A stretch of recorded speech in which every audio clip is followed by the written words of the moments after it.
Hello, in this video we're gonna see how we can reactivate a post Viber business account inside WayMore.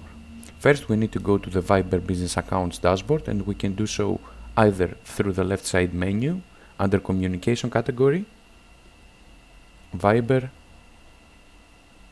and then selecting Viber business accounts, or we can just go to our account settings and selecting Viber business messaging.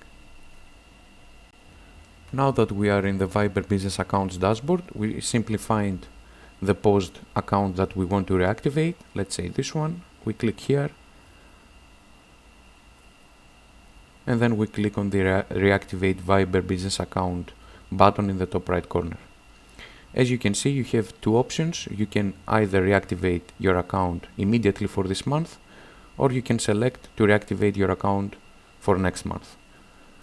You just select the option that you want, and then you click on proceed, and your account will be reactivated according to your selected option.